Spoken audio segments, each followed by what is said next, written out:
আসসালামু আলাইকুম। আমি শেফ লিজা আবারও চলে এসেছি নতুন আরো একটি রেসিপি নিয়ে। আজকে তৈরি করে দেখাবো কুলফি।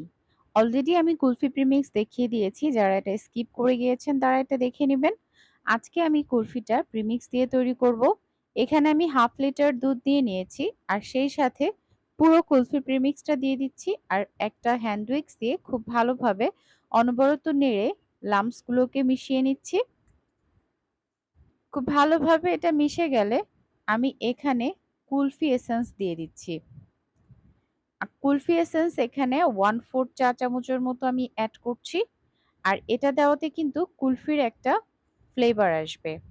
পুনরায় আবার হ্যান্ড উইক্স দিয়ে খুব ভালোভাবে মিশিয়ে নিচ্ছি। এবার চুলায় বসিয়ে মিডিয়াম টু লো আছে অনবরত নেড়ে এটাকে রান্না করে নিচ্ছি। ঠিক যখন অনেকটা হালকা থিক হয়ে এসেছে সেই পর্যায়ে আমি এখানে ক্যারামেল অ্যাড করছি।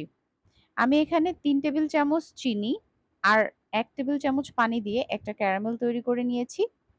ক্যারামেলটা তৈরি করে দিয়ে নেড়ে তারপর ঠিক এমন ঠিক কনসিস্টেন্সি আসলে চুলা থেকে নামিয়ে এটাকে ঠান্ডা করে নিচ্ছি।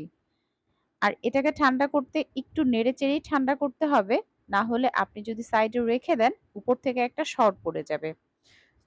এটা ঠান্ডা হয়ে গেলে আমি একটা কুলফি মোল্ডের মধ্যে এটাকে ট্রান্সফার করে নিচ্ছি। সবগুলো মোল্ডেই আমি দিয়ে দিচ্ছি। এবার উপর থেকে কুলফির স্ট্যান্ড আমি বসিয়ে দিচ্ছি।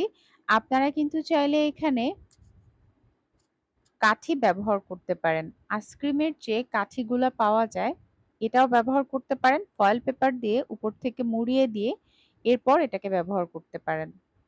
এবার এটাকে সারা রাতের জন্য ডিপ ফ্রিজে সংরক্ষণ করছি। আর এটা দেখতে কেমন হয়েছে সেটা অলরেডি আমি একটু দেখিয়ে দেওয়ার চেষ্টা করছি। এটাকে আমি ডিপ ফ্রিজে সংরক্ষণ করেছিলাম সারা রাত। এরপর এটা দেখতেই পাচ্ছেন কত সুন্দর হয়ে গিয়েছে। আমি এটাকে এখন ডিমোল্ড করে সার্ভ করে দেখাচ্ছি। কুলফিগুলা কতটা সুন্দর হয়েছে সেটা দেখলেই বুঝতে পারছেন। এটা কিন্তু খেতে অনেক ক্রিমি এবং টেস্টি। আশা করি আজকের রেসিপি সবার অনেক ভালো লেগেছে। আর এটা কেমন হয়েছে সেটা অবশ্যই বাসায় ট্রাই করে ফিডব্যাক জানাবেন। আজকের মতো আল্লাহ হাফেজ। ধন্যবাদ।